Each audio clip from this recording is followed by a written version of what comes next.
शहर में रहने वाली निहारिका की शादी गांव के राम से हो जाती है। निहारिका को ज्यादा किसी चीज का शौक नहीं होता, जिस वजह से वो ससुराल में खुशी से रह रही होती है। लेकिन गोलगप्पों का प्यार सबको बहुत परेशान करता है।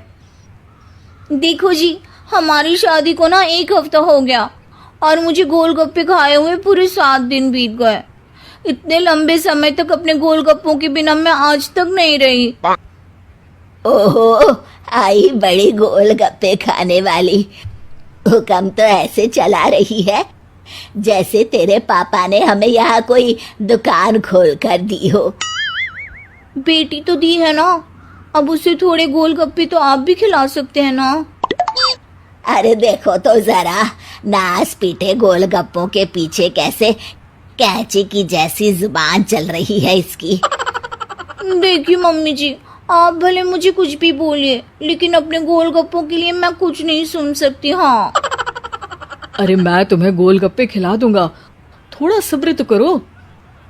पिछले 7 दिनों से सब्र ही तो कर रही हो ना।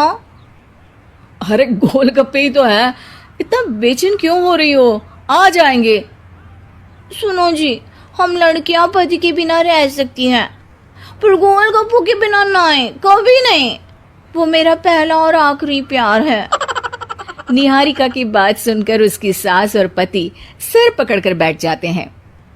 जिसके बाद राम गोलगप्पों का इंतजाम करने घर से बाहर चला जाता है। कुछ देर बाद वो गोलगप्पे लेकर घर वापस आता है, जिन्हें देखकर निहारिका सारे काम छोड़कर खुशी से भागते हुए राम के पास आती है। तुम आ गए? इतनी देर क्यों लगाए? पता है ना मैंने तुम्हें कितना मिस किया। अरे थोड़ी देर पहले ही तो घर से गया था। क्या तुम? अरे मैं तो अपने गोलगप्पों से बात कर रही हूँ, तुमसे नहीं। निहारिका का गोलगप्पों के लिए ऐसा प्यार देखकर राम हैरान रह जाता है। अब वो गोलगप्पों को प्लेट में अच्छे से सजाकर उन्हें खाने बैठती है, लेकिन पहला गोलगप्पा खाते ही वो गुस्से में प्लेट खिसका देती है। ये कैसे घटिया गोलगप्पे उठा कर ले आए? न पानी में स्वाद, न गोलगप्पों में। हाय हाय, महारानी के नखरे तो देखो, इन्हें गोलगप्पे में भी अलग अलग स्वाद चाहिए। ठीक है, आप लोग इस पर बहस मत शुरू कर देना, मैं ना कल दूसरी जगह से खरीद लाऊंगा, ठीक है? अगले दिन राम निहारिका के लिए गांव में दूसरी दुकान से गोलगप्पे खरीद कर लाता है, पर उसे वो भी पसंद नहीं आते। जिसके बाद बहुत दिनों तक यही सिलसिला चलता रहता है, जिसमें राम अपनी पत्नी के लिए दूसरे गांव तक जाकर वहां से भी गोलगप्पे खरीद कर लाता है, पर निहारिका को कहीं के कोई भी गोलगप्पे पसंद ही नहीं आते। तुमको तो अच्छे गोलगप्पे की पहचान करना आता ही नहीं है। तुमको गोलगप्पे का प्यार पता ही नहीं है, तुमसे कुछ होता ही नहीं है। अरे तुमसे बहुत होता है तो तुम खुद कर लो ना। सास की बात पर निहारिका बैग पैक करके घर से जाने लगती है, जिस पर राम उसे रोकते हुए कहता है, अरे इतनी सी बात पर कोई घर छोड़कर जाता है क्या?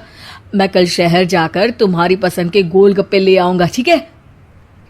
आपको कहीं जाने की जरूरत नहीं है, मैं ही शहर चली जाती हूँ और घर छोड़कर नहीं जा रही, गोलगप्पे खाने जा रही हूँ। ये कहकर निहारिका शहर में अपने पापा के घर चली जाती है, जहां पर वो सुबह के नाश्ते से लेकर रात के खाने तक में मन और पेट भर कर गोलगप्पे खाती रहती है, जिससे उसकी तबीयत खराब हो जाती है और उसे अस्पताल में एडमिट करना पड़ता है। फूड पॉइजनिंग है, जंक फूड बिल्कुल बंद करना होगा। लो, बहुत गोलगप्पे गोलगप्पे करती रहती थी, कर दिया ना गोलगप्पे ने बीमार। और खाओ अब। माँ, इसके बारे में हम घर जाकर बात करेंगे। कुछ दिनों में निहारिका ठीक होकर अपने ससुराल वापस आ जाती है, जिस पर एक बार फिर सास बहू की नोकझोंक शुरू हो जाती है। अब थोड़े दिन अपने प्यार से दूर रहना, नहीं तो इस बार सीधा भगवान के घर पहुंच जाओगी। इस बार सास की बात का कोई जवाब दिए बिना निहारिका अपने कमरे में चली जाती है। बीमार होने की वजह से